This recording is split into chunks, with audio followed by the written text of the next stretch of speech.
Hi, நான் காவியா. இந்த video நீங்கள் பார்க்க சூஸ் பண்ணதுக்கு ரொம்ப தேங்க்ஸ். லாஸ்ட் 2 வீடியோவுக்கு நல்ல ஒரு ரெஸ்பான்ஸ். எனக்கு ரொம்ப ஹாப்பியாக இருந்துச்சு, ரொம்ப மோட்டிவேட்டிங்காக இருந்துச்சு இந்த மாதிரி வீடியோ போடணுன்னு. Back to the vlog. இன்றைக்கி வீடியோவில் வந்துட்டு நான் என்ன பண்ணியிருக்கேன்னா, வீக்கெண்ட்ஸை கவர் பண்ணி போட்டிருக்கேன். எல்லா வீக்கெண்டும் இந்த மாதிரி ஹாப்பனிங்காலாம் இருக்காது, ஆனால் இந்த வீக்கெண்ட் கொஞ்சம் நிறையா நடந்துச்சு. ஸோ அதை ஷேர் பண்ணியிருக்கேன், உங்களுக்கு பிடிக்கும்னு நம்புகிறேன். ரீசெண்ட் டைமில் இந்த மீல் சாட் ப்ரிப்பேர் பண்ண ஆரம்பித்தேன். இதில் எனக்கு பாதி ஒர்க்கு குக்கிங்கில் முடிஞ்சிருது. என்ன சமைக்கிறதுன்ற டவுட் இல்லாமல் ஈஸியாக முடிஞ்சிருது. அதனால் எனக்கு இது ஹெல்ப்ஃபுல்லாக இருக்குது. வீக்டேஸ்லலாம் இந்த மாதிரி 2 காயெல்லாம் பண்ண டைமே இருக்காது. ரொம்ப பொறுமையாலாம் செய்ய முடியாது. ஒரு காய் அப்புறம் ஒரு 1 பாட்டில் ஏதாவது ஒன்று சமைக்கணும், அந்த மாதிரி தான் போயிட்டுருக்கோம். அதனால் வீக்கெண்டில் நான் இந்த மாதிரி பிளான் பண்ணிக்குவேன். கண்டிப்பாக எங்களுக்கு சாட்டர்டேனாலே கீரை தான். ஸோ அது ஒரு கீரை வச்சுட்டு 2 காய் கண்டிப்பாக பிளான் பண்ணிடுவேன்.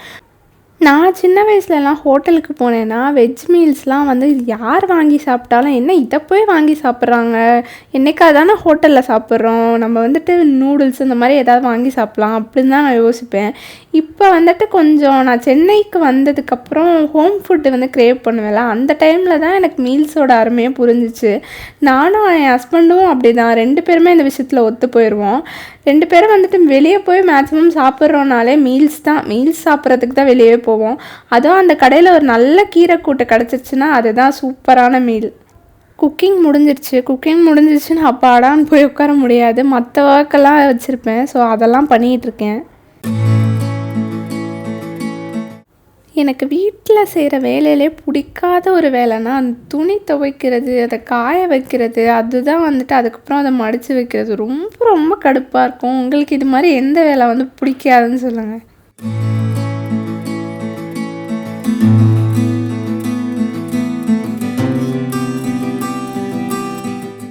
பிளாஸ்டிக்லாம் யூஸ் பண்ணவே கூடாதுன்னு சொல்கிறாங்க. ஆனால் எனக்கு வேறு ஆப்ஷனும் இல்லை. ஒன்று கிளாஸ் வாங்கணும். கிளாஸ்லாம் நான் காலையில் எழுந்திரிச்சு அவசரத்தில் சமைக்கும் போது கீழே போட்டுருவேன். அதனால ஒரு பயம் இருக்குது.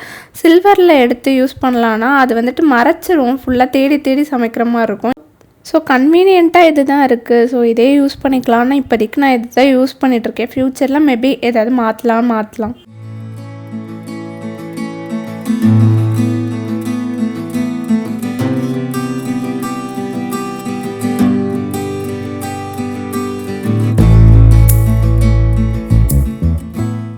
சென்னையில் எல்லாமே கிடைக்கும். ஆனால் எனக்கு இந்த தட்டைப்பயிறு மட்டும் கிடைச்சதே இல்லை. நானும் ஒவ்வொரு சூப்பர் மார்க்கெட்டில் எல்லா இடத்துலையும் தேடி பார்த்துருக்கேன். எனக்கு இது இல்லை, காராமணி தான் கிடைக்கிது. உங்களுக்கு இது கிடைக்குமான்னு சொல்லுங்கள். கடுகுலாம் பெரிய பேக்கெட் தான் கிடைக்கும். அதை நான் கொஞ்சம் தான் அஞ்சரைப்பெட்டியில் போட முடியும். மற்றதெல்லாம் அப்படியே வச்சு வேஸ்ட்டாக போயிடுச்சு. அந்த மாதிரி பதத்து போய் அப்புறம் நான் இந்த மாதிரி பாக்ஸில் ஸ்டோர் பண்ணேன். யூஸ்ஃபுல்லாக இருக்குது. அதுக்கப்புறம் இந்த வீட் டவல் என் ஹஸ்பண்ட் வாங்கிட்டு வந்திருந்தார். ரொம்பவே கம்மி, 50 ருப்பீஸ் தான். பட் அது நல்ல ஸ்நாக் ஆப்ஷன், ஹெல்த்தியான ஆப்ஷனும் கூட.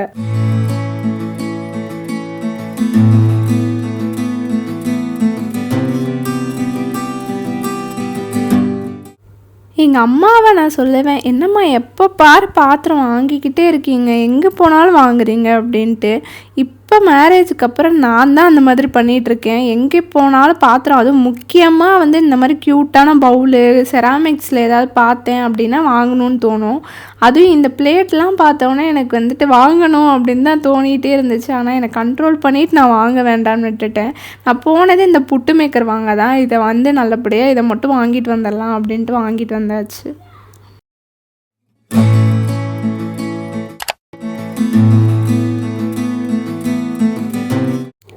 இது சண்டே மார்னிங் பேபிகார்ன் இருந்துச்சு. சரின்னு வாங்கிட்டேன். அதை வச்சுட்டு ஒன்று பண்ணலாம் ரெசிபின்னு சொல்லி நான் என்ன பண்ணேன்னா, பன்னீர் பட்டர் மசாலா பண்ணுவாங்களே, ஸோ அதுக்கு பதிலாக பேபிகார்ன் போட்டேன். பேபிகார்ன் ஃபஸ்ட்டே பாயில் பண்ணி போடணுன்னு போட்டிருந்தாங்க. சரி நானும் அது மாதிரி தான் போட்டேன். பட் ஆனால் ஒரு மாதிரி சவுக்குன்னு ஒரு மாதிரி வந்துருந்துச்சு. ஆனால் அந்தளவுக்கு நல்லாவே இல்லை. எனக்கு தெரியல, நான் தப்பாக தான் பண்ணியிருக்கேன் போல். ஆனால் நல்லா வரல ஹானஸ்ட்டாக சொல்லணுன்னா.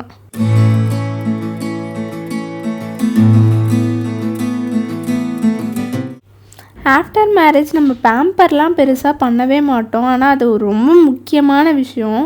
நம்ம பேம்பர் பண்ணிக்கிட்டே ஆகணும். ஏன்னா நம்ம எவ்வளோ ஒர்க் பண்ணிக்கிட்டு இருப்போம், எல்லாத்தையும் மேனேஜ் பண்ணிகிட்ருக்கோம். ஸோ நமக்கான கொஞ்சம் டைம் நம்ம ஸ்பெண்ட் பண்ணணும். நான் பெஸ்ட் டெசிஷன்னா இந்த பெடிக்யூர் எடுத்தது தான். நான் ப்ராப்பரான பெடிக்யூர்லாம் பண்ணதே இல்லை, இது தான் ஃபஸ்ட் டைம் பண்ணேன். செம்ம ரிலாக்ஸிங்காக இருந்துச்சு. நீங்களே இந்த கிளிப்பை பாருங்களேன், அது பார்க்கவே ஒரு மாதிரி காமாக ஒரு மைண்டுக்கே வந்து ரிலாக்ஸாக இருந்துச்சு. ப்ராசஸே நான் என்ஜாய் பண்ணி பண்ணிகிட்ருந்தேன். அதை பார்க்குறது அதுவே வந்துட்டு ஒரு மாதிரி காம்னஸ் எனக்கு கொடுத்துச்சு.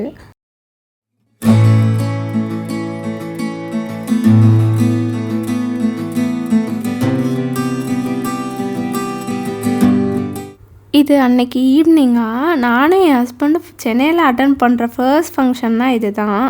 ஏன்னா நாங்கள் பெருசாக ஊரில் தான் வந்துட்டு எல்லா ஃபங்க்ஷனும் அட்டன் பண்ணுவோம். இது தான் பக்கத்து வீட்டில் ஒரு ஃபங்க்ஷன் கூப்பிட்ருந்தாங்க. ஸோ அதனால நாங்கள் போய் அட்டன் பண்ணலான்னு போனோம். இதுக்கப்புறம் வந்துட்டு நிறையா ப்ளூப்பர்ஸ் நான் காட்டுறேன் பாருங்கள். என் ஹஸ்பண்ட் என்னென்ன சேட்டப் பண்ணியிருக்காருன்னு. உங்களுக்கு பிடிச்சிருக்கா அப்படின்னு பார்த்துட்டு சொல்லுங்கள்.